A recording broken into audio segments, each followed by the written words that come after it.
nagkaroon ng bahagyang tensyon sa pagitan ni Senator Pia Cayetano at Senator Risa Hontiveros sa naging special session dyan sa Senado kaugnay pa rin ng posibleng amyenda sa panukalang anti-hospital detention law.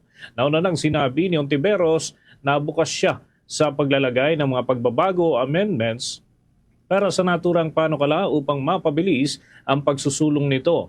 Aniya, handa siya na isalang-alang ang mga amyenda kung makakatulong naman ang mga ito sa pagpapatibay pa ng batas.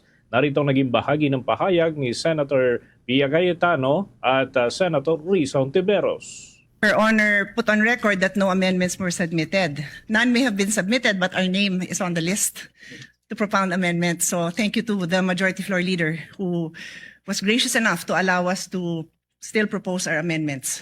You're welcome, Mr. President. I made a record earlier I that thank there the were... Majority Floor Leader, not Her Honor, because Her Honor closed the period of amendments despite our name being there. Well, Mr. President, just to reiterate, in this morning's session of the special session, I made of record that there were no more committee amendments and no other colleagues had submitted proposed individual amendments. And I said repeatedly more than once that if the body allows, that I would respectfully move to close the period of amendments.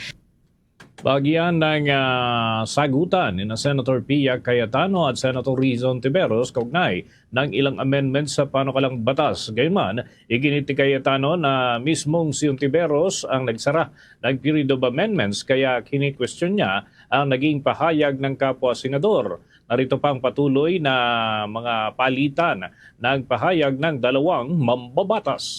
And that is also why, Mr. President, this afternoon, when the Majority Leader asked me on behalf of the gentle lady from Taguig and Pateros to reopen, I readily agreed.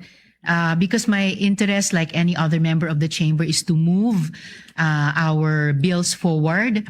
And if this afternoon, the gentle lady is desirous to present the amendments, then by all means, I gave way to the reconsideration, Mr. Thank you. President. I'll just remind the body that the practice is usually staff to coordinate if there's a name on the list, because sometimes the person who made the reservation would waive their right, and that's quite common, or sometimes they would submit their amendments, or sometimes they would ask for a later time. So on that note, I'm ready to proceed.